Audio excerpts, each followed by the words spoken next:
Hello guys, recently napahilig ako sa bonsai kasi yung isang kasama ko sa trabaho nagpakita sa akin ng picture ng alaga niyang bonsai and I got hooked. Nagustuhan ko yung pinakita niya sa akin, so I wanted to make my own. So ilan na ang ginawa ko sa bahay na bumili ako tapos kinorte ko parang bonsai. Mga babies lang maliliit. So pakita ko sa inyo kung paano ginagawa ko kasi syempre nandito ako sa Japan, marami kayong mabibilihan ng bonsai na ready, naka full structure na siya. Wala na kayong gagawin, di-display na lang, kaya nga very pricey, diba? Mahal. So para sa mga beginners tulad ko, share ko lang kung paano ginagawa ko, kung paano ko kumuha ng ginagawa kong bonsai. So sa ngayon, nandito ako sa isang nursery malapit sa bahay ko. Nakita ko sa inyo. Ayan. So, naghahanap ako ng mga halaman na pwede kong gawing bonsai. Ayan. So, ayan, makikita nyo marami kayong mapagpipilian na pwede kong gawing bonsai.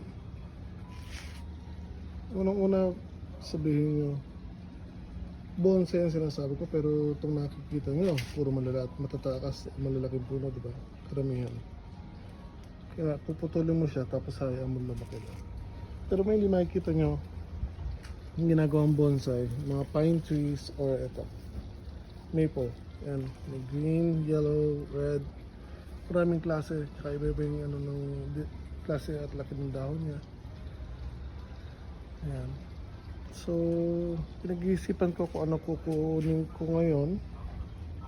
Gusto ko magkaroon ng maple, kaya nga lang una kong hinahanap sa kanila yung main trunk ng puno sa ilalim, kasi ito puro cutting, so hindi masyadong maganda yung itsura ng trunks nila.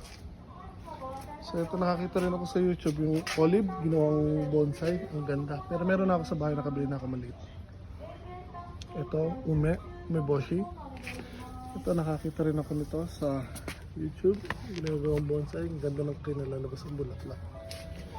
So, hindi naman sila ganun kamahal, mura pa rin. This one, itong maple na to,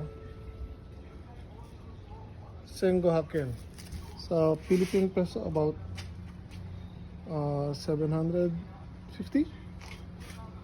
Ibang klase yung daw na malalaki. Ito pareho din, Sengo Haken. Ito pinag-iisipan ko kanina. Yan. Syringa Bulgaris. Ang ganda ng bulaklak niya. Pinag-iisipan ko, kaya nga lang cutting din siya, so hindi masyado maganda yung pinalabasan. Pero mura na ito kung tutusin na.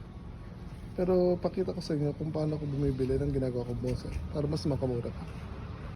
So guys, nandito na tayo sa sinasabi ko kung saan kayo makakapunta o makakakuha ng mas murang specimens para sa ginagawa niyong bonsai tulad ko. Kanina nandun tayo sa lugar na magaganda yung halamang buhay na.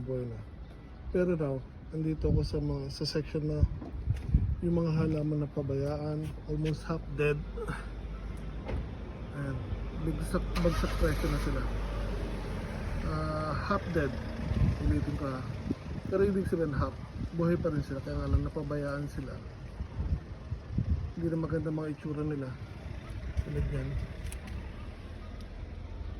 Pero kung nakikita, wala mga dahon, di ba? Pero kung nakikita nyo, may mga bago silang mga dahon na naglalabasan na, so buhay pa rin yan. Ito napabayaan din, pero ganda siyang specimen sa bonsai. 2 chunks.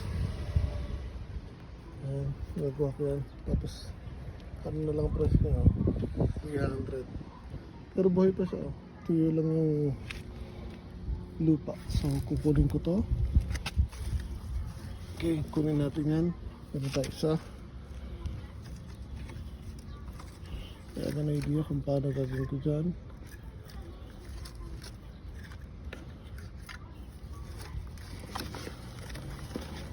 Yes, so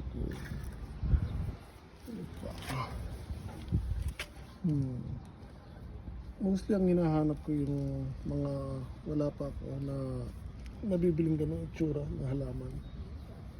So again, kukunin natin yung isa yan. So ito, ulitin ko.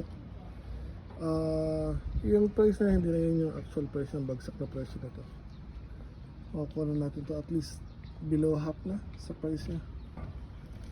So yan po, share ko lang kung paano ako nakakakuha ng mga ginagawa kong bonsai dito para makatipid. Pwede tayong bumili ng mga magaganda, buhay na, kaya nga lang naulit ko, masyado silang mahal. So sa mga beginners tulad ko, I think it's a good way para makatipid tayo habang nagpa-practice pa lang tayo, di ba? Hindi pa naman tayo ganun katagal o kabihasa sa pagbobonsai. So ito, pwede natin pag-aralan yung mga halaman na mumurahin lang. Matagal nga lang ang proseso, pero at least may enjoy mo yung pagkantay, di ba? So yan, sana nakapulot kayo ng idea sa mga gusto mag-alaga ng bonsai dyan. Again, itong ginagawa ko para makatipid. Kaya ko naman bumili ng mamahalin, kaya nga lang sinuulit ko, pa-practice pa lang ako. So gusto ko magsimula sa isang bagay na kahit mamatay ba siya ay hindi ako magsisisi, diba? Sa unang-unang nagpa-practice pa lang ako. So update ko na lang kaya sa mga gagawin ko sa nakuha ko. So ingat po tayo palagi. Peace out.